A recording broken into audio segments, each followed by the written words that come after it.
Hello friends, welcome to my channel RLC tutorials. जैसा कि आज तक आपका मशीन की लेक्चर्स कंटिन्यू थी, तो पिछले 2 दिनों में आपके कुछ गैप हो गए थे, जिसकी वजह से मशीन की लेक्चर्स अपलोड नहीं हो पाई थी। तो गाइस, आज हम इसको आगे बढ़ाते हैं। और पिछले लेक्चर्स में कुछ मिनट की लास्ट में जाते जाते शायद क्या हुआ था कि जो मैग्नेटिक सर्किट की एनालॉजी कर रहे थे हम इलेक्ट्रिकल सर्किट से, तो उसमें आपके लास्ट की कुछ पॉइंट व्यू छूट गए थे। तो आप एक काम करिए कि अभी आज प्रीवियस का आप इसकी टेबल जो कंप्लीट नहीं हो पाई थी उसका एक स्क्रीनशॉट ले लीजिए, ठीक है। वो टेबल आपकी यहाँ पे रही, यानी ये एनालॉजी है, यानी यहाँ पे रेजिस्टेंस है, तो वो मैग्नेटिक फील्ड में या मैग्नेटिक सर्किट में उसकी एनालॉजी करके। और ये जो टेबल देख रहे हो गाइस, यहाँ से जो इम्पोर्टेंट जो भी यहाँ पे लिखे हुए हैं, इससे आपको 5-6 क्वेश्चंस कंपलसरी हर एग्जामिनेशंस में दिखते हैं, ठीक है। कंपलसरी का मतलब एक क्वेश्चन हर एग्जाम में दिखेगा ही, मतलब 5 क्वेश्चन या 6 क्वेश्चन यहाँ से बन रहे हैं। और यहाँ से एक क्वेश्चन तो हमेशा आस्क होता है जहाँ पे मैग्नेटिक सर्किट आपकी कहीं भी सिलेबस में हो। तो अब हम बात करते हैं गाइस, ये आप एक स्क्रीनशॉट ले लीजिए इसका। अब आगे बढ़ते हैं। चलिए, अब जो मैग्नेटिक फील्ड क्रिएट हुई थी, अगर उस मैग्नेटिक फील्ड की आप बात करते हो, तो मैग्नेटिक फील्ड में हमने अभी तक मैग्नीट्यूड की बात कर रहे थे, अभी तक मैंने कोई डायरेक्शन की बात नहीं की थी। Now we are talking about the direction of the magnetic flux. जो मैग्नेटिक फ्लक्स क्रिएट हो रही थी या जो मैग्नेटिक फील्ड क्रिएट हो रही थी, you can measure that magnetic field with the help of intensity, magnetic flux density and the magnetic flux. These are the units, these are the parameters by which you can measure the electric field. Okay, now how can you find the direction of that magnetic field that are created by the current? Actually देखिए, पिछले class की अगर बात करें, नहीं, direction of magnetic field, आज की जो कॉन्सेप्ट है वो आपका शुरू हो रहा है। Direction of magnetic field. अगर इस मैग्नेटिक फील्ड के डायरेक्शन की बात करते हैं तो देखिए, ये आपका एक वायर हो गया। मान लीजिए कि इसमें क्या हो रही है, आई करंट फ्लो हो रही है, तो इसके चारों ओर क्या हो रहा था, एक मैग्नेटिक फील्ड कुछ इस तरह से जनरेट हो रहा था गाइस, ठीक है। पिछली वीडियो में हमने देखा था। तो अब जो ये मैग्नेटिक फील्ड जनरेट हो रहा है, इसके अकॉर्डिंग हमने फार्मूला भी देखा था। तो यहाँ पे हमारा मेन टारगेट है कि how we can find the direction of that magnetic field, ये हमें देखना है। तो गाइस, इसके लिए बहुत सिंपल सा रूल, यानी पहला रूल जो आएगा डायरेक्शन फाइंड करने के लिए, लेफ्ट हैंड थंब रूल, ठीक है। Left hand thumb rule, sorry, right hand thumb rule, ठीक है। यानी पहला आपका आएगा राइट हैंड थंब रूल। ये रूल कहता क्या है, देखिए, आप अपने राइट हैंड को लीजिए और जिधर करंट फ्लो हो रही है, मान लीजिए कि ये इस डायरेक्शन में करंट फ्लो हो रही है अपवर्ड, तो ये आपका हैंड राइट हैंड, और जिधर करंट फ्लो रहा उधर आपको ये अंगूठा, आपको आपकी थंब जो है ये अंगूठा उस डायरेक्शन में करना है, और आपकी बाकी की उंगलियों को क्या करना है, फिर रोटेट करा देना है। तो जिधर ये उंगलियां आपकी रोटेट होंगी, जैसे ये देखिए, मैं इसको लिया करंट, ये डायरेक्शन हो गई। अब इसको आप फोल्ड करिए, तो ये उंगलियां जिधर की तरफ फोल्ड होंगी, तो ये कर्व टाइप का जिधर से घूम रहा है पूरा का पूरा, ये डायरेक्शन होगा आपका मैग्नेटिक फील्ड की। तो अब यहाँ पे देखिए, करंट कुछ ऐसे जा रही है, ये देखिए। अब यहाँ से क्या होगा कि मैं कुछ क्या करूंगा, ऐसे जनरेट होगी, ये रहा करंट मेरी, अब ऐसे करूंगा और ये इनवर्ट, मतलब यहाँ पे एक तो यहाँ से आउटवर्ड। अब पेज पे डिनोट करने के लिए एक रेफरेंस पॉइंट भी दिखाया जाता है कि अगर आप पेज पे मैग्नेटिक फील्ड को दिखाना चाहते हो, तो पहले तो आप इसको गए, ये करंट गई, अब इधर से रोटेट हो गई, ठीक है। यानी ये रोटेशन किधर हो रहा है, देखिए ध्यान से देखिए क्लॉकवाइज या एंटी क्लॉकवाइज, यानी ये किस डायरेक्शन में है, अगर इधर की तरफ क्लोज हो रहा है। देखिए, अगर इधर समझने में आपको प्रॉब्लम हो रही है तो क्या करिए कि देखिए, इसी डायग्राम को कुछ बच्चे देखिए प्रॉब्लम क्रिएट हो सकती है आपको तुरंत इसमें समझने में, आप इस तरह से बना दीजिए, करंट ये हो गई। तो अब क्योंकि वो पेज पे व्यू नहीं दिखता था ना आपको, 3D तो है नहीं पेज, 2D है, तो 2D में इस पे आपको इफेक्टिवली दिखेगा। अब देखिए, ये आपका हो गया। तो अगर इसमें बात करें तो अब ये देखिए अपवर्ड, तो किधर हो रहा है, क्लॉकवाइज या एंटी क्लॉकवाइज, एंटी क्लॉकवाइज, यानी जो करंट की डायरेक्शन यहां से होगी इस रूल के अकॉर्डिंग, ये क्या होगी, इस डायरेक्शन में आपका करंट जाएगा, ठीक है। अगर यही आपकी कॉइल, अगर क्या करते हैं हम, अगर सेम डायरेक्शन, ध्यान से देखिएगा, अगर ये हो जाए और करंट इस डायरेक्शन में आ रही हो, तब क्या हो जाएगा, इसकी क्या हो जाएगी, क्लॉकवाइज। ये क्या हो जाएगा, क्लॉकवाइज, और ये काउंटर क्लॉकवाइज, ठीक है, या एंटी क्लॉकवाइज। तो ये डायरेक्शन होती है करंट की। और एक रेफरेंस पॉइंट को लेने के लिए, टू डायमेंशन में रिप्रेजेंट करने के लिए आप एक और रेफरेंस पॉइंट सेट करते हो कि जो वो अब पूरा का पूरा कर्ल तो दिखाया नहीं जा सकता।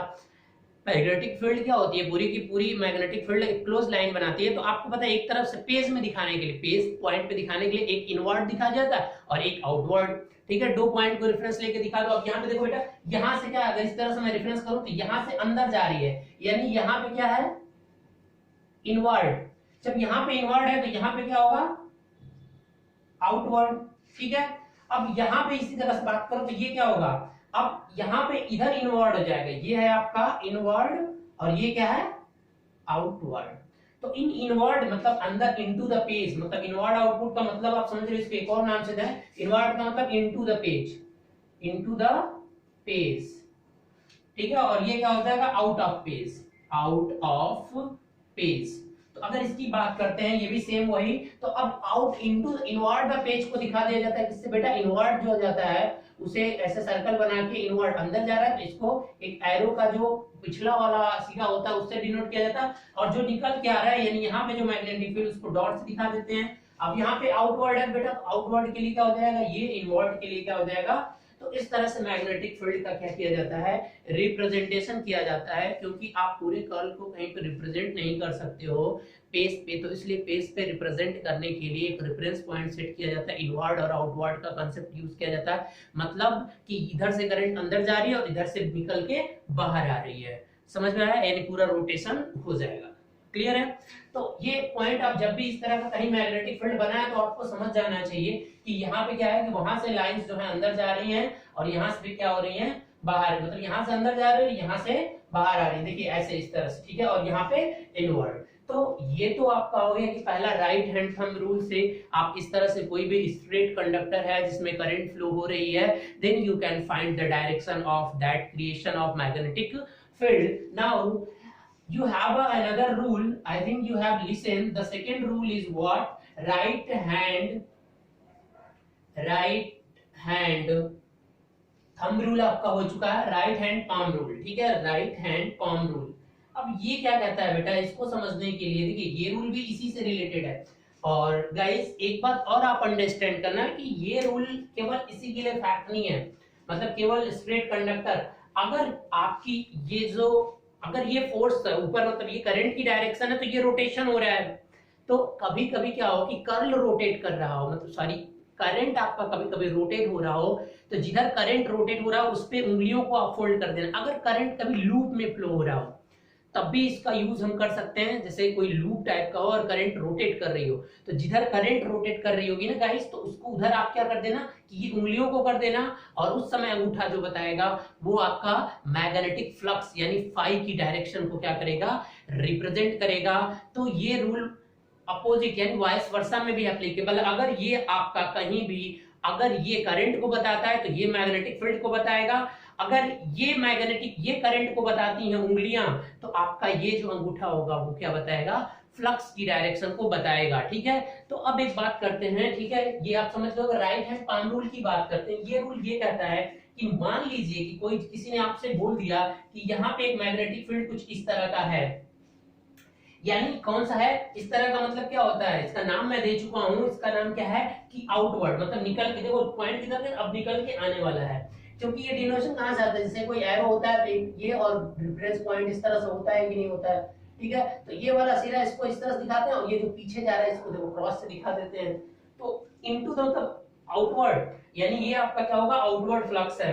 तो अब आउटवर्ड फ्लक्स यहां से निकल रहा है और इस फ्लक्स के आसपास अगर कोई पॉइंट है और वहां पे आप मैग्नेटिक फील्ड की डायरेक्शन फाइंड करना चाहते हो, जैसे एक क्वेश्चन में एग्जांपल लेके यहाँ पे दिखाना चाहूंगा, आप एक एग्जांपल ले लीजिए, just take an example, then what you will do, suppose that is the point is A, अगर ये पॉइंट A है और मैंने बोल दिया कि इस A पे मैग्नेटिक फोर्स यानी फील्ड की डायरेक्शन बताइए, ठीक है, ड्यू टू दिस फील्ड, इस फील्ड के कारण यहाँ पे भी तो क्रिएशन होगा, तो इसकी डायरेक्शन बतानी होगी आपकी। तो जो फोर्स लगेगा यानी फोर्स ये डायरेक्शन ये हेल्प करेगा आपको फोर्स को फाइंड करने में। इसकी वजह से यहाँ पे जो फोर्स लगेगा उसकी डायरेक्शन क्या होगी, बात आई समझ में। यानी मैग्नेटिक फील्ड की वजह से करंट पे कोई फोर्स भी तो लगता है ना, जो फोर्स लगता है तो उसकी डायरेक्शन भी बता सकते हो।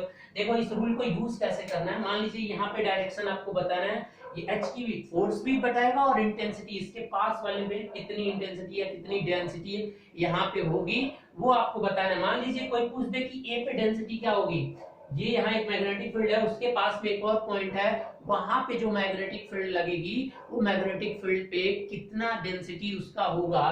तो क्या करना है, पहले ये पता होना चाहिए कि ये सिंबल किसका है, ये सिंबल आपका किसका है, इनवर्ड है सॉरी आउटवर्ड है। तो आपको क्या करना है कि आप अपने अंगूठे को आउटवर्ड में लोगे, ठीक है। राइट हैंड, पहले तो राइट हैंड को लेना है और पाम मतलब ये राइट हैंड आपको अपोजिट की तरफ आएगा, ठीक है। देखिए ये अंगूठा जिधर ये होगा, अगर इनवर्ड रहता तो अंगूठा को उधर करता, ठीक है। अब देखिए अब मेरा आउटवर्ड है तो देखिए पेज से आउटवर्ड अंगूठा है। अब जिधर पॉइंट निकालना है, जिस पॉइंट पे निकालना उधर उंगलियों को कर देना आप। जिस भी पॉइंट पे पूछ रहा है जहां पॉइंट दिखे उधर आपको उंगलियां करनी है, और जिधर आपका इनवर्ड आउटवर्ड है तो उसके अकॉर्डिंग आपको अंगूठा करना है। थोड़ा सा रूल डिफरेंट है, देख लीजिए। अब उसके बाद इसके परपेंडिकुलर जो भी डायरेक्शन होगी, यानी पाम जो आपकी हथेली है, इस हथेली की जो भी परपेंडिकुलर डायरेक्शन होगी वही डायरेक्शन आपकी कहलाएगी यहाँ पे डायरेक्शन। तो अब देखिए ये रहा और ये डायरेक्शन यहाँ पे, यानी यहाँ पे जो डायरेक्शन होगी मैग्नेटिक फील्ड डेंसिटी की वो अपवर्ड मतलब ऊपर की तरफ होगी। समझ में आया, अपवर्ड या डाउनवर्ड, अपवर्ड लगेगा या तो डाउनवर्ड लगेगा, ठीक है। अब यहाँ पे क्या हो गई, यहाँ पे अपवर्ड हो गया, बात आई समझ में। तो अब अगर सेम इसी बिंदु में अगर यहाँ पे निकालना होता कोई पॉइंट, मान लो बी पॉइंट है, तो यहाँ पे अब क्या करते हैं, देखिए सिंपल यही हाथ आपका है, अब इस तरह से करोगे तो अब ये नीचे हो गया ना हथेली, तो अब यहाँ पे क्या लग जाएगा, नीचे की तरफ आपका फोर्स लगेगा, यानी डाउनवर्ड और यहाँ पे अपवर्ड। अब अगर सेम बताइए कि अगर यहाँ पे अगर ये क्रॉस वाला ले लेते और यहाँ पे कोई पॉइंट फाइंड करने के लिए कहते, तो क्रॉस का मतलब क्या है कि इनटू द पेज, तो अब इनटू द पेज करना है और उंगली इधर करनी है आपको ऐसे। देखो जिस डायरेक्शन अगर स्ट्रेट है तो स्ट्रेट, अब ऐसे है तो ऐसे। अब ये इनवर्ड नहीं, ऐसे नहीं हो सकता, ठीक है। तो क्या करना है, ये इनवर्ड है या आउटवर्ड है, पहले तो ये चीज इनवर्ड है तो चलिए इनटू द पेज करिए और ये उंगलियां। तो अब देखिए अब ये डायरेक्शन यहाँ पे क्या होगी, कुछ इस तरह से होगी। मान लीजिए एम पॉइंट है तो इस पे जो डायरेक्शन बी की होगी वो कुछ ऐसे होगी, ठीक है। तो that are the application of right hand palm rule. तो अब ये हमारी इस मशीन में ज्यादा यूज नहीं होगा, लेकिन यहाँ पे एक रूल था जो कि रिलेटेड है मैग्नेटिक फील्ड से, तो वो मैंने डिस्कस कर दिया आपका। अब यहाँ पे एक और क्वेश्चन आता है कि जब अब सर्कुलेट करिए इसको, ठीक है। अभी तक आपके पास स्ट्रेट कंडक्टर था, अब सर्कुलर कंडक्टर लीजिए और उसकी डायरेक्शन कैसे निकलेगी वो देखिए। अगर आप सर्कुलर लेते हैं तो सर्कुलर की डायरेक्शन कैसे निकलेगी, अब सर्कुलर की डायरेक्शन कैसे निकलेगी वो देखिए। बाई चांस आपने एक सर्कुलर लिया है ना, देखिए अब एक सर्कुलर डिस्क टाइप का कुछ इस तरह का कंडक्टर, सर्कुलर कंडक्टर, ठीक है। यहां से इस तरह करंट गई, यहां से ऐसे गई,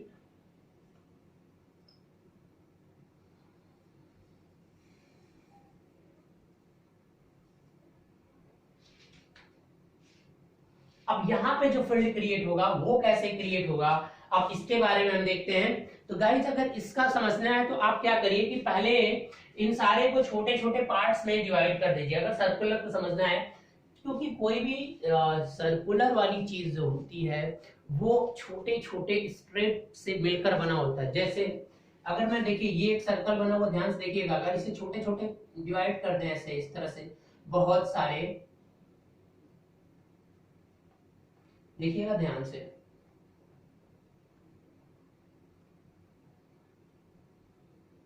देखिए अब आपको क्या लग रहा होगा, छोटे छोटे जो मैंने डिवाइड कर दिया ये सारे के सारे एक स्ट्रेट कंडक्टर बन गए कि नहीं बन गए। तो अब ये देखिए इधर स्ट्रेट और ये भी स्ट्रेट, ये भी स्ट्रेट, ऐसे सारे अलग अलग स्ट्रेट बन गए।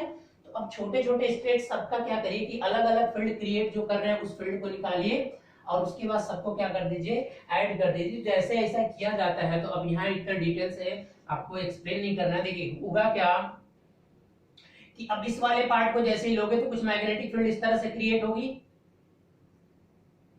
देखिए मैग्नेटिक फील्ड इधर से बनेगी, डायरेक्शन हम बाद में देख लेंगे, और ये बीच में आने से पूरा स्ट्रेट हो जाएगा, ठीक है। सेंटर पे जो होती है वो पूरी स्ट्रेट हो जाती है, और इधर ये सर्कल पूरा हो जाएगा, इस के बाद में इधर जाके कवर होगा, तो उसे हमें बनाने की जरूरत नहीं है। तो आप पहले, अब ऐसे ही बहुत सारे यहाँ भी होगा, तो इधर वाला फ्लक्स इधर वाला, तो कुल टोटल जो इफेक्ट अगर आप फ्लक्स का निकालेंगे तो देखिए अब क्या होगा कि पहले यहाँ पे डायरेक्शन, यहाँ पे करंट क्या जा रही थी, अपवर्ड जा रही थी, यानी करंट अपवर्ड है, तो ये क्या होगा, देखिए कर्ल क्या होगा, एंटी क्लॉकवाइज हो जा रहा है। तो एंटी क्लॉकवाइज का मतलब क्या होगा, डायरेक्शन कुछ इधर हो जाएगी, कुछ इस तरह से हो जाएगी, ध्यान से देखिएगा, डायरेक्शन इधर से हो गई, ठीक है। अब यहाँ पे ये न्यूट्रल एक्सिस हो जाएगा, ठीक है, जैसे मैग्नेटिक फील्ड में होता है। अरे अब यहाँ पे करंट डाउनवर्ड हो गई, तो अब यहाँ भी क्या हो जाएगा, क्लॉकवाइज हो जाएगा। तो हाफ पार्ट में आपकी जो मैग्नेटिक फील्ड की डायरेक्शन थी वो एंटी क्लॉकवाइज थी, और बाकी हाफ में जो था वो मैग्नेटिक फील्ड की डायरेक्शन क्या हो गई, क्लॉकवाइज हो गई। तो क्लॉकवाइज का मतलब क्या हो गया, देखिए इधर अब दोनों एक क्लॉकवाइज और एंटी क्लॉकवाइज, बट अनफॉर्चुनेटली कि ये दोनों के दोनों फील्ड हैं वो एक ही डायरेक्शन में अंदर की तरफ हैं, यानी पोल फेस इसे बोला जाता है, जो क्लोज लूप के अंदर वाला पार्ट होता है इसको बोला जाता है पोल फेस। क्या बोला जाता है बेटा, ये कहलाता है आपका पोल फेस।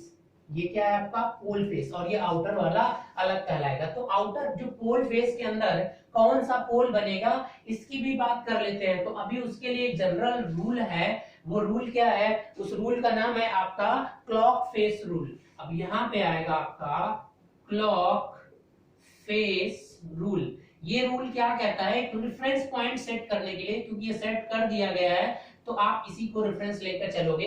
तो उससे पहले एक बात बताइए कि ये दोनों कंडक्टर जो मिल के बना रहे थे, यानी अंदर पोल फेस के अंदर एक फील्ड जनरेट हो जाएगी, क्योंकि दोनों की डायरेक्शन जो सर्कुलेट हो रही थी मैग्नेटिक फील्ड वो तो एक क्लॉकवाइज एक एंटी क्लॉकवाइज थी, लेकिन दोनों मिलके जो इफेक्टिव बना रहे थे उनकी डायरेक्शन एक ही थी, यानी श्योर है कि वो एक ही तरह का फील्ड वहां पे क्रिएट करेंगे, या तो नॉर्थ या तो साउथ, या तो एक ही पोल एग्जिस्ट करेगा नॉर्थ या साउथ। अगर ये इस डायरेक्शन में हो जाता तो यहाँ नॉर्थ और साउथ दोनों एक दूसरे को कैंसिल कर देते और मैग्नेटिक फील्ड नहीं दिख पाती, लेकिन ऐसा होता नहीं है जब भी वायर। अब एक दूसरा कंडीशन, अब दूसरे वायर में भी हम देख लेते हैं। अब जरा ध्यान दीजिएगा, एक और मैं डायग्राम ऐसे ही बनाता हूं आपका सेम। अब इसमें क्या कर रहा हूं कि यहाँ पे जो ये कॉइल है एक टर्न की, इसको आप रियोस्टेट यहाँ भी लगाइए, और यहाँ पे जो बैटरी लगाइए इधर पोलैरिटी चेंज कर दीजिए।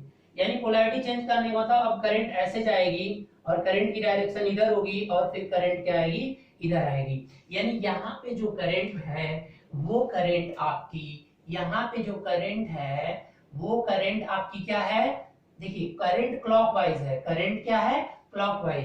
और यहाँ पे जो करंट है उस करंट को हमने क्या ले लिया, काउंटर क्लॉकवाइज, ठीक है। तो अब इसके थ्रू जो फील्ड क्रिएट होगा सेम ऐसे ही पैटर्न बनेगा कि ये छोटे छोटे टिनी पार्ट्स में सारे को ब्रेक करके और सबका एक इफेक्टिव फील्ड देखा जाता है, और वो इफेक्टिव फील्ड जो बनता है वो कुछ इस तरह का बनता है। इसे आप 10th या 12th में एक एक्सपेरिमेंट के थ्रू भी देखे होंगे कि एक वायर को मेज पे ऐसे लगा दीजिए क्लोज, और उसके पास क्या कर दीजिए कि कुछ बुरादे रख दीजिए लोहे के, तो इस तरह का पैटर्न बन के सामने आता है अंदर, ठीक है। तो उससे आप एक्सपेरिमेंट भी किए होंगे। चलिए यहाँ पे भी इतनी चीजें नहीं करनी है, ये अब ठीक है, कुछ इस तरह का आएगा आपका।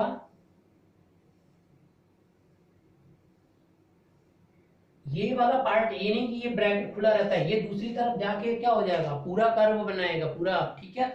तो हमें अंदर वाले पोल फेस से मतलब है, बाहर को छोड़िए, बाहर जब एक पोल फेस का पता हो गया कि कौन सा पोल बन रहा है, तो दूसरा श्योर है कि आप पता है कि मैग्नेट हमेशा एक फुल फॉर्म में ही होता है, मतलब एक हाफ मैग्नेट, एक सिंगल पोल का कोई वैल्यू या अस्तित्व नहीं होता है। जब भी मैग्नेट आप कितना हो बारीक से बारीक पार्ट में कर दीजिए, मैग्नेटिक फील्ड हमेशा दोनों पोल वहां पे एग्जिस्ट होंगे, नॉर्थ पोल और साउथ पोल, ठीक है।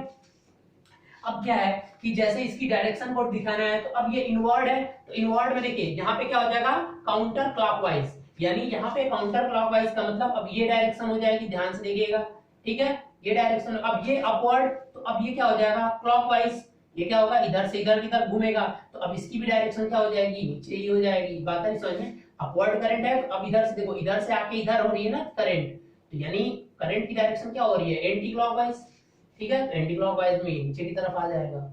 बात है इसमें, यहाँ पे क्लॉकवाइज थी, यानी अब दोनों की तरफ नीचे, यानी यहाँ पे जो पोल जनरेट हुआ था, यहाँ पे अपोजिट पोल, अगर हमने पोलैरिटी चेंज कर दी, तो पोलैरिटी चेंज करने की वजह से जो पोल फेस के अंदर जनरेट हुए थे पोल, नॉर्थ पोल या साउथ पोल, वो क्या हो जाएंगे, बदल जाएंगे, क्योंकि अगर ये अपवर्ड वाले को आप साउथ मानोगे तो इसको नॉर्थ मानना ही पड़ेगा।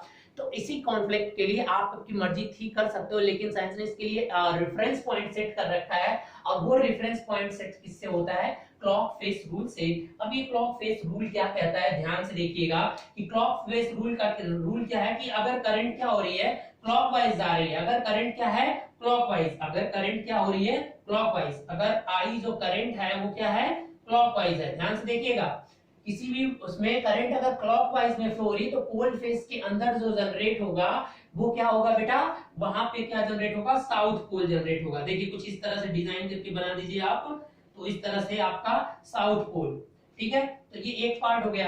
अब दूसरी कंडीशन क्या कहता है कि अगर करंट क्या हो, आपका काउंटर क्लॉकवाइज हो रहा है, तो उस समय जो पोल फेस के अंदर, ये पोल फेस की बात हो रही है, साउथ पोल जनरेट होगा, उस समय कौन सा जनरेट होगा, नॉर्थ पोल जनरेट होगा, ठीक है। यानी काउंटर क्लॉकवाइज, यानी कुछ इस तरह से आपका बनेगा, ठीक है, क्लियर है।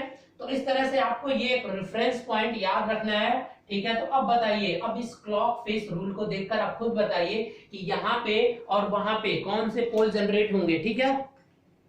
चलिए बताइए जल्दी। देखिए यहाँ पे अगर हम बात करते हैं तो यहाँ पे देखो इस डायरेक्शन को, ये मैग्नेटिक फील्ड लाइंस की डायरेक्शन को मत देखना कि ये अपवर्ड हो रहा है, करंट की डायरेक्शन को देखो बेटा, लूप के लिए है ये करंट की डायरेक्शन। यहाँ पे देखिए क्या है, यहाँ पे लिख भी दिया हूं मैं, करंट क्लॉकवाइज है, तो करंट अगर क्लॉकवाइज में है तो आपका जो पोल फेस के अंदर पोल जनरेट होगा क्लॉकवाइज में, तो यहाँ पे क्या होगा, साउथ। अगर यहाँ पे साउथ हो गया तो यहाँ पे नॉर्थ, और यहाँ पे नॉर्थ होना ही होना है, ठीक है। अब इसकी बात करते हैं कि यहाँ पे करंट एंटी क्लॉकवाइज हो गई, तो जो पोल फेस में जनरेट होगा वो नॉर्थ पोल होगा, उसके बाहर वाले में क्या हो जाएगा, साउथ पोल जनरेट हो जाएगा।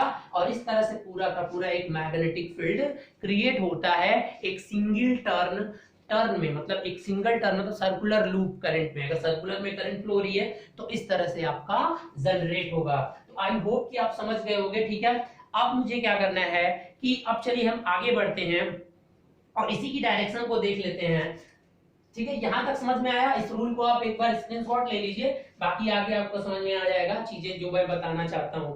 चलिए अब बताइए कि पिछले क्लास में जो हमने देखा था मैग्नेटिक फील्ड जो है, अगर उस मैग्नेटिक फील्ड के स्ट्रेंथ को बढ़ाना है तो आप क्या करोगे, आपने देखा था कि करंट को जैसे जैसे आप बढ़ाते जाओगे वैसे वैसे क्या होगा कि मैग्नेटिक फील्ड भी क्या करती जाएगी, इंक्रीज करती जाएगी। जैसे जैसे आप करंट बढ़ाओगे, लेट अस अज्यूम कि आपका ये एक वायर है, अगर इस वायर में ये जो करंट है, इस करंट को आप जैसे जैसे बढ़ाते जाओगे तो इसका जो फ्लक्स है वो भी क्या होता जाएगा, बढ़ता जाएगा। यानी करंट जैसे जैसे आप इंक्रीज करोगे, फ्लक्स भी वैसे वैसे क्या होता जाएगा, इंक्रीज करता जाएगा।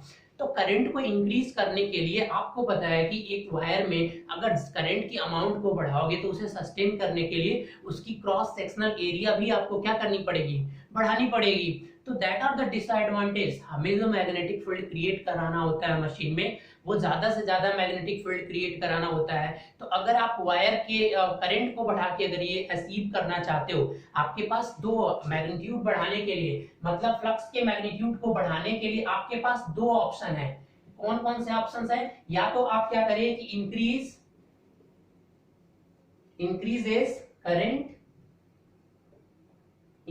करंट, आई को बढ़ाइए, या तो आप क्या करिए, दूसरा ऑप्शन है आपका नंबर ऑफ टर्न को क्या करिए, इंक्रीज करिए। तो अगर ये आप बढ़ाते हो तो इसके लिए आपको क्रॉस सेक्शन एरिया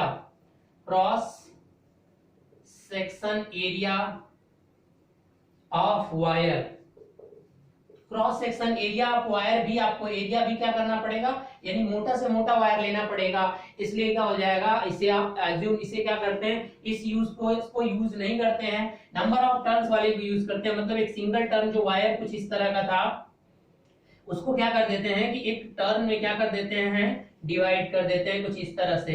और जैसे ही इसमें डिवाइड किया जाता है तो इसके अंदर एक और प्रॉपर्टी आ जाती है जो कि इंडक्टेंस होता है। इंडक्टेंस की प्रॉपर्टी तो मैग्नेटिक फ्लक्स जब क्रिएट हो रही थी तभी थी दोस्त, लेकिन ऐसा कर देने से एक और प्रॉपर्टी जनरेट हो जाती है, वो हम देखेंगे। अब इसका नाम क्या बन जाता है, इसी को क्या बोलते हो आप, इंडक्टर। जब कोई सिंपल वायर को उसे फोल्ड करके कुछ इस तरह से बना दिया जाता है ताकि ज्यादा से ज्यादा मैग्नेटिक फील्ड हम क्रिएट करा सकें उसके चारों तरफ, तो ये बनता है आपका इंडक्टर, ठीक है। जब ये इंडक्टर बन गया तो अब यही हर जगह यूज किया जाता है। इस मैग्नेटिक फील्ड के स्ट्रेंथ को बढ़ाने के लिए आप नंबर ऑफ टर्न्स को क्या करने लगते हो, इंक्रीज कर देते हो। मान लो नंबर ऑफ टर्न्स इतने हैं, तो अब अगर नंबर ऑफ टर्न्स इतने हो तो यहाँ पे क्या हो जाएगा कि यहाँ पे जो आपका फाई प्रोपोर्शनल टू होगा वो किसके होगा, एन आई, ठीक है, सॉरी एन फाइव, मतलब एन फाइव प्रोपोर्शनल टू क्या हो जाएगा, आई। तो अब यहां से एल इज इक्वल टू, यानी N five is equal to, जब ये प्रोपोर्शनल साइन हटेगा तो एल आई हो जाएगा, और यहां से एल इज इक्वल टू क्या हो जाएगा, एन फाइव बाई आई। ठीक है, एल क्या है, इसको किसमें मेजर करते हैं, हेनरी में, यानी नंबर ऑफ टर्न से मल्टीप्लाई हो जाएगा। पीछे भी मैंने ये फार्मूला, आप पिछले वीडियो को देख लेना, उसमें मैंने मेंशन किया था कि आपका ये फ्लक्स फाइव बाई आई होता है, एल जब एक सिंपल वायर होती है। जब नंबर ऑफ टर्न्स में आपने डिवाइड नहीं किया था, अब आपने इसे नंबर ऑफ टर्न्स में डिवाइड कर दिया, तो नंबर ऑफ टर्न्स में बेटा जैसे ही डिवाइड करोगे तो उससे क्या हो जाएगा, यहाँ पे लिंकेज फ्लक्स, ये एन फाइव क्या कहलाता है, लीकेज नहीं लिंकेज फ्लक्स कहलाता है। ये क्या हो जाएगा, linkage, linkage flux, leakage flux अलग चीज है, लिंकेज फ्लक्स।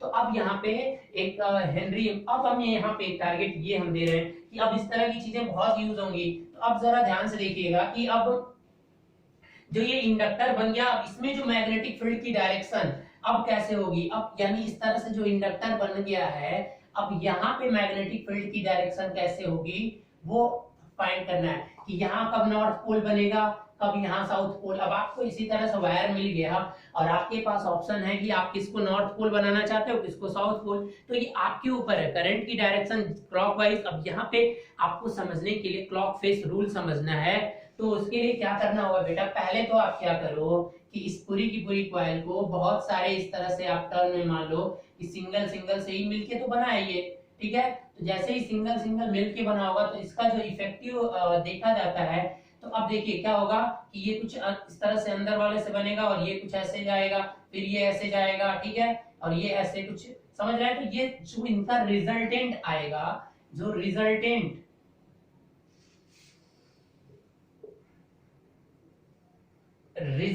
जो फ्लक्स आएगी वो कुछ इस तरह से आएगी बेटा। देखिए रिजल्टेंट फ्लक्स मैं आपको बता देता हूं, सिंपली ये याद ही रखिएगा कहीं से भी, ठीक है, कि जो रिजल्टेंट फ्लक्स आएगा वो क्या होगा कि एक मैग्नेट की तरह से आएगा, और यहां से जो लाइनें होंगी वो क्या होंगी, कुछ इस तरह से जाएंगी, ठीक है।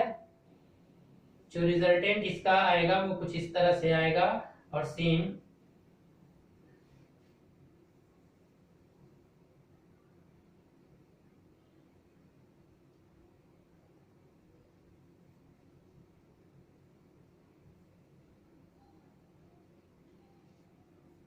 एक मैग्नेटिक फ्लक्स की तरह से हो जाएगा बेटा।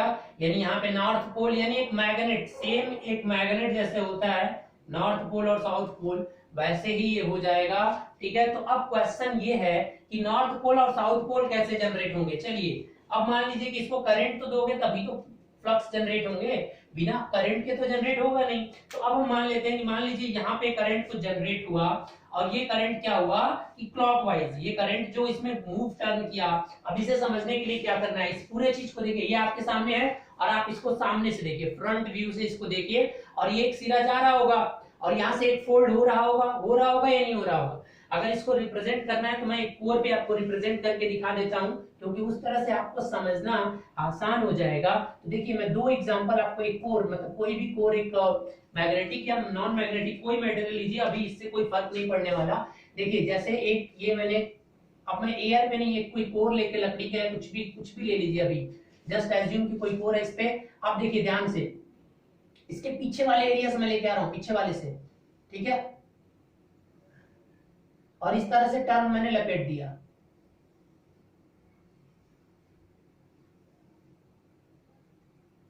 चलिए यहीं पे एंड कर दीजिए, ठीक है। ये करंट कुछ ऐसे थी और यहाँ पे करंट। अब सेम इसको इस साइड से करिए,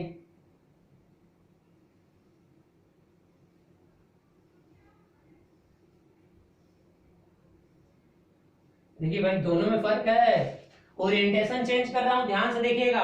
अब यहाँ पे इसको जरा देखिए कि करंट पीछे वाले से, जैसे कोई भी कोर था उसकी करंट पीछे से ऐसे आ रही है, तो यानी यहाँ पे जो करंट है वो करंट कैसी है, पीछे से आ रही है, मतलब ये क्या है, ये क्लॉकवाइज है, ध्यान से देखिएगा। और यहाँ पे जो करंट अंदर हो रही है वो क्या हो रही है, इस साइड से हो रही है बेटा, तो इस साइड से हो रही है, यानी कोर था और वायर ऐसे लपेटा गया था, यानी वायर का ओरिएंटेशन चेंज कर दिया गया है, ठीक है, क्लॉकवाइज से इधर, या तो इधर से लपेटो या तो इधर से स्टार्ट कर सकते हो किसी चीज पे। मान लो ये वायर है, अगर ये कोर है, अगर इस पे मैं इधर से लपेट रहा हूँ, ध्यान से देखना जरा, इधर से अगर मैं लपेट रहा हूँ तो ये कौन सी डायरेक्शन होगी, एंटी क्लॉकवाइज। अगर इसी में इधर की तरफ से लपेटूंगा, स्टार्ट करूंगा, तो वो क्या हो जाएगा, क्लॉकवाइज। तो अब यहाँ पे वो क्लॉकवाइज है और यहाँ पे क्या है, काउंटर क्लॉकवाइज। तो अब यही बस, अब यहाँ पे बस इसी चीज को समझने के बाद से आपको सिंपली यूज क्या कर देना है, clock face rule. Clock face rule क्या कहता है कि अगर करंट क्लॉकवाइज है, ठीक है, तो आपका कौन सा पोल जनरेट होगा, कौन सा पोल जनरेट होगा, तो आपका उस समय पोल जनरेट होगा, क्लॉकवाइज है तो यहाँ पे कौन सा पोल होगा, साउथ। और फिर दूसरे डायरेक्शन में देखना ही नहीं बेटा, उसका अपोजिट ही होना है, तो साउथ, ये क्या हो जाएगा, नॉर्थ पोल। अब यहाँ पे क्या, काउंटर क्लॉकवाइज है तो यहाँ पे नॉर्थ पोल जनरेट होगा और यहाँ पे क्या हो जाएगा, साउथ पोल। तो इस तरह से पूरा का पूरा जब इस तरह से आप एक इंडक्टर बना रहे हो तो उसमें जो मैग्नेटिक फील्ड क्रिएट होती है वो कुछ इस तरह की होती है। अब यहाँ पे आप बताइए कि अगर यहाँ पे कुछ रैंडमली अगर मैंने इस तरह से किया है, मान ले रहा हूँ कि क्लॉकवाइज में, मतलब उसके पीछे साइड से लेके आ रहा हूँ, ठीक है। अब एयर में दिखाना, रिप्रेजेंट करना यहाँ पे डिफिकल्ट होता है, तो पीछे साइड से मान लो आ रहा है, यानी क्लॉकवाइज है, मैंने मान लिया कि क्लॉकवाइज है, तो अब यहाँ पे क्या जनरेट होगा, यानी क्लॉकवाइज होने के बाद ये नॉर्थ पोल होगा और ये क्या हो जाएगा, साउथ पोल, ठीक है। तो अब डायरेक्शन किधर होगी इन लाइंस की, नॉर्थ टू साउथ होती है, सॉरी क्लॉकवाइज था ना, क्लॉकवाइज पे तो आपका क्या जनरेट होगा, साउथ जनरेट होगा ना, सॉरी ये साउथ और ये क्या हो जाएगा, नॉर्थ। तो अब इधर से, यानी ये जो डायरेक्शन होगी सारी की कुछ इस तरह से हो जाएगी, और अंदर बाहर तो इस डायरेक्शन में, तो अंदर क्या हो जाएगा, फ्लक्स इसके अंदर डायरेक्शन ये रहेंगी, अब फिर आउटर नॉर्थ, नॉर्थ मतलब अब इधर ये डायरेक्शन हो जाएगी, समझ गए, नॉर्थ से साउथ ही हमेशा बनती है। तो इस तरह से आपका एक, इसे भी सोलेनॉइड भी बोला जाता है। तो ये जो सोलेनॉइड बन रहा है ये टोटली एक बार मैग्नेट की तरह बिहेव करता है दोस्त। और बार मैग्नेट में कौन सा पोल नॉर्थ पोल बनेगा और कौन सा साउथ पोल बनेगा, अब ये चीजें आपको सोचनी होती है, ठीक है। चलिए अब इसको आप जल्दी से अगर स्क्रीनशॉट लेना चाहते हो ले लीजिए, नहीं तो फिर आगे बढ़ते हैं।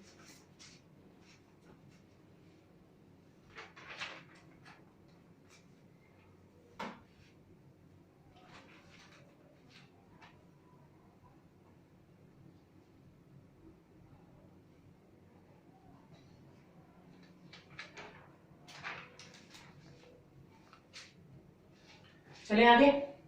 चलिए अब यहाँ पे एक और चीज थोड़ी सी देखनी है आपको, ये जो फील्ड की डायरेक्शंस जो देखनी है, जैसे एक मशीन में बात करते हैं, मशीन में जब पोल बनाया जाता है तो मशीन में पोल कैसे बनाया जाता है बेटा, देखिए अगर मशीन में कोई पोल इस तरह से बनता है, पहले पोल और फिर क्या करता है इस तरह से आप, ठीक है, देखिए कुछ इस तरह से ये पोल शू होते हैं। अब यहाँ पे क्या करते हो आप, ऐसे वायर मान लीजिए लेकर आए हम, देखिए एक तो ये हो गया, तो अब यहाँ पे कौन सा पोल बनेगा, एक और मैं बना रहा हूं, चलिए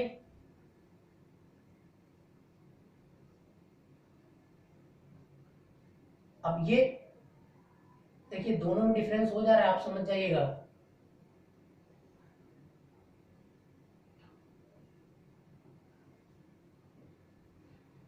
ठीक है।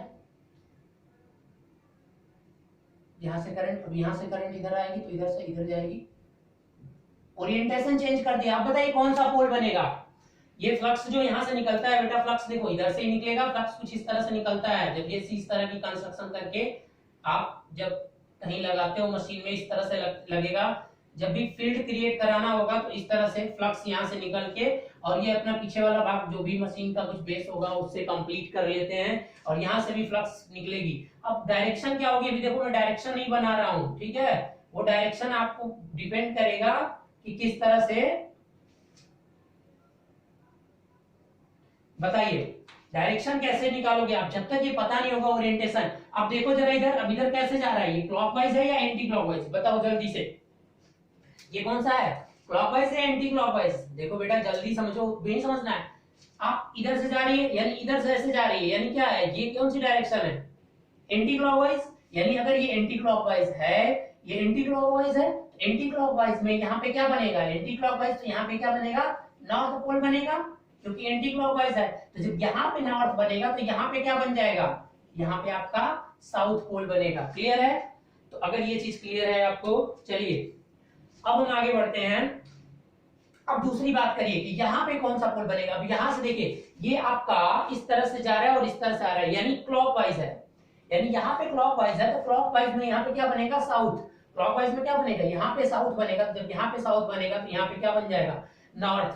तो अब एक बात बताइए कि अगर ये साउथ पोल है तो अब यहाँ पे हमेशा साउथ नॉर्थ से निकलेंगे फ्लक्स और साउथ पे, यानी यहाँ जो डायरेक्शंस होगी, जितनी भी लाइनें देख रहे हैं वो कुछ इस तरह से होगी डायरेक्शंस, समझ रहे हैं।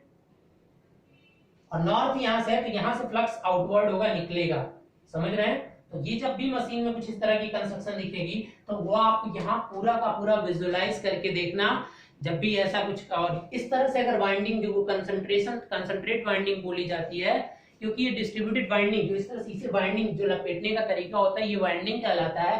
तो ये यहाँ पे कंसंट्रेट वाइंडिंग है, कोई भी डिस्ट्रीब्यूशन नहीं किया जाता है। तो इस तरह आप डीसी मशीन में आपको देखने को मिलेगा। और जैसे ही ये ओरिएंटेशन चेंज हो जाएंगी तो ओरिएंटेशन को चेंज होने की वजह से आपका फील्ड क्या हो जाता है, चेंज हो जाता है। और एक चीज और आपको बताना चाहूंगा कि आप देखना कि मशीन में नॉर्थ के बाद साउथ, साउथ के बाद नॉर्थ, नॉर्थ के बाद फिर साउथ, इस तरह से फ्लक्स जनरेट किए जाते हैं। क्यों किए जाते हैं, रीजन यही है कि इनकी डायरेक्शन को क्या होना चाहिए। अगर आप उस तरह से नहीं करोगे तो एक दूसरे को क्या कर देगा, रिपेल कर देगा, तो मैग्नेटिक फील्ड का प्रभाव ही खत्म हो जाएगा, ठीक है। तो इसलिए वहां पे जब हम डीसी मशीन पढ़ेंगे तो वहां पे डिस्कस करूंगा मैं इस चीज को।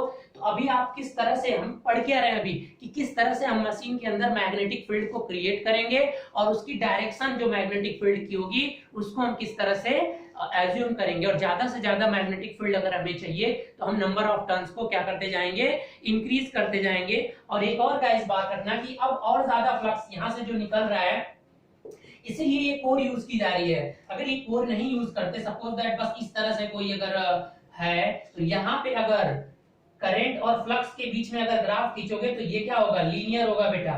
क्या होगा, लीनियर। एक बात और देख लेना, यहाँ पे बहुत इंपॉर्टेंट चीज बता रहा हूँ। लेकिन जैसे ही आप इसके अंदर कोई क्या करोगे, जैसे इसके अंदर कोई भी कोर रखोगे, फेरोमैग्नेटिक मटेरियल का कोर रखना पड़ता है। क्यों, क्योंकि फेरोमैग्नेटिक मटेरियल ऐसा मटेरियल है जो कि ज्यादा से ज्यादा फ्लक्स को प्रोड्यूस होने का क्या करेगा, परमिशन अलाउड करता है। फेरोमैग्नेटिक मटेरियल की रिलेटिव परमिबिलिटी आपका 2000 से ऊपर या 1200, 1000, 2000, 15,000 इस तरह से होती है। आप समझ रहे हो रिलेटिव परमिबिलिटी क्या होती है। आप नहीं तो पिछले वीडियो में मैंने बहुत डिटेल से उसी को समझाया है, ठीक है। तो आप उसे देख लेना कि रिलेटिव परमिबिलिटी होती क्या है। तो अब आपने एक फेरोमैग्नेटिक मटेरियल अगर यूज कर दोगे तो अगर इसका ग्राफ बनाओगे तो अब यहाँ पे अगर करंट को बढ़ाते गए, ठीक है, अगर करंट इंक्रीज कर रहा हो, आप नंबर ऑफ टर्न्स को कांस्टेंट रखो, n is equal to constant. जब आप ऐसा कर रहे हो तो उस समय आप नंबर ऑफ टर्न्स को कांस्टेंट रख के ये ग्राफ खींचोगे।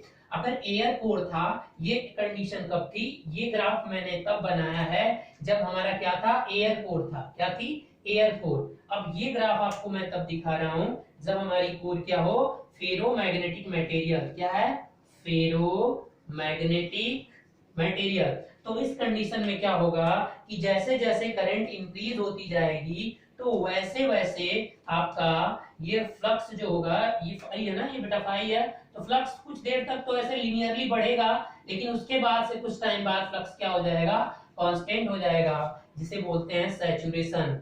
सैचुरेशन। अब ये क्यों होता है, ये पूरा का पूरा लेक्चर आपको फेरोमैग्नेटिक मटेरियल्स के बाद स्टार्ट होगा तो उसमें हम देखेंगे, ठीक है। तो ऐसा होगा और इसी की वजह से सिस्टम क्या हो जाएगा, नॉन लीनियर। अब ये सिस्टम क्या हो जाएगा, नॉन लीनियर, ठीक है। अगर एयर कोड अगर है, एयर कोड सोलेनॉइड है, तो आपका हमेशा क्या होता है, वो लीनियर की तरह, सर्किट की तरह बिहेव करेगा। लेकिन जैसे ही उसे आप फेरोमैग्नेटिक कोर लगा दोगे और कोर लगाने की वजह से फ्लक्स बढ़ जाएगी। अब फ्लक्स बढ़ने का मतलब ऐसा नहीं कि कहीं से एक्स्ट्रा फ्लक्स, तो उसके अंदर पहले से ही उसकी एबिलिटी तो थी, इंटेंसिटी थी, अब इसने हेल्प कर दिया जिससे उसकी डेंसिटी क्या हो गई, इंक्रीज हो गई। तो गाइस ये भी है। और सैचुरेट होने की वजह से ही ये सिस्टम में एक हार्मोनिक्स भी प्रोड्यूस हो गया, यानी सिस्टम में हार्मोनिक्स भी आ जाता है, ठीक है। तो हार्मोनिक्स का रीजन क्या, मैग्नेटिक सर्किट्स भी एक हार्मोनिक्स प्रोवाइड करने का रीजन ही होती हैं। मैग्नेटिक सर्किट की वजह से भी आपका क्या होता है कि हार्मोनिक्स प्रोड्यूस होते हैं, ठीक है। तो ये रहा आपका मैग्नेटिक सर्किट गाइस। अब हम आगे चलेंगे और देखेंगे कि किस तरह से एक फेरोमैग्नेटिक मटेरियल बिहेव करता है। उससे पहले ये हमारा दूसरा पार्ट चल रहा था, ठीक है। अभी 2 पार्ट और बचे थे, 4 बेसिक रूल्स मैग्नेटिक फील्ड का आप कवर कर रहे हैं ना, तो सी और डी, और उनको भी देखने के बाद से फिर हम स्टार्ट करेंगे फेरोमैग्नेटिक मटेरियल। तो गाइज आप सब्सक्राइब करते रहिए चैनल को और ज्यादा से ज्यादा वीडियोस को लाइक करिए और शेयर करते रहिए, और कोई भी प्रॉब्लम्स हो तो आप कमेंट कर दिया करिए, मैं वहां पे एक्सप्लेन कर दूंगा। Okay, thank you.